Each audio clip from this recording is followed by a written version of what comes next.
Ottoman expansion into Europe. The Black Plague struck Constantinople in 1346. Already weakened by years of warfare and internal fighting, Constantinople lost nearly half its population to plague. The Ottomans capitalized on this strategy, expanding deep into Thrace. They moved their headquarters from Gallipoli to Dardanelles. From there, the Ottomans meticulously executed their plans of conquest. From Dardanelles, they first pushed northeast, consolidating their territory in Thrace. Then they went northwest towards Bulgaria. Finally, they moved west, straight into Macedonia and Greece. The Ottomans followed a simple formula when conquering a town. They'd begin by attacking the countryside, reducing food supply to the town and putting its occupants on edge. Then, they'd build a fort in the ravaged countryside and use that as a forward base to complete their conquest of the area. And while the Ottomans were brutal on the battlefield, they were fairly easygoing with the territory and people they conquered. Once they conquered the town, they'd go about rebuilding and repopulating it.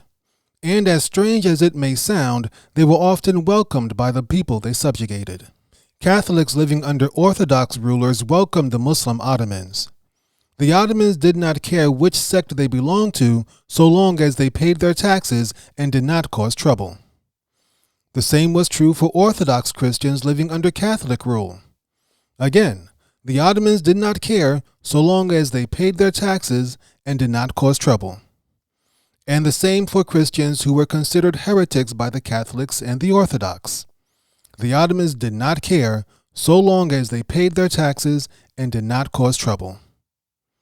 And the taxes in this early stage of the Ottoman Empire were very light in comparison to other regimes.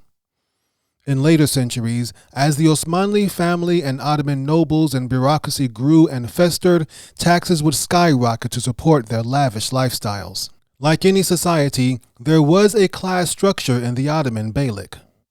The various groups within the Ottoman territories were divided by both legal and social boundaries. The primary divide was between Muslim and non-Muslim. The Ottomans generally ruled by Islamic law, which put Muslims at the top of society. There was also a divide between military and civilian. These classes were further divided along religious lines. Low-ranking Christian warriors were allowed to keep their lands and titles without accepting Islam. The only caveat was that they had to use their resources to support the Ottomans. High-ranking Christian warriors were treated differently. These were often powerful nobles who commanded large fortunes and large armies. They were a potential threat and could not be allowed to live freely within the Ottoman state.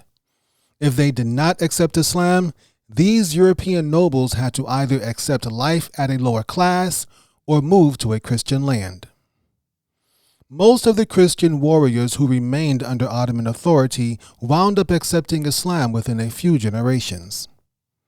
Warfare was not the only tool the Ottomans used to conquer territory.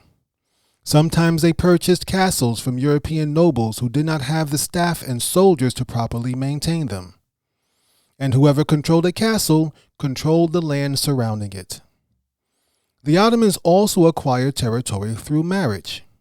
It was not uncommon for Ottoman royalty to marry the daughters of Christian nobles, thereby forging mutually beneficial alliances. The Ottomans seemed nearly unstoppable during this early period of European expansion.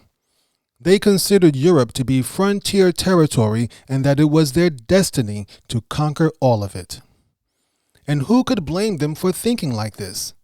The Ottomans were the most disciplined military force of its time and easily swept aside most of their opponents. However, most of their opponents during this period were small states. The Ottomans were stacking up victories against vastly inferior enemies. They had yet to face a large, organized European army. That would soon change as the Ottomans consolidated their hold on Thrace and moved into the Balkans.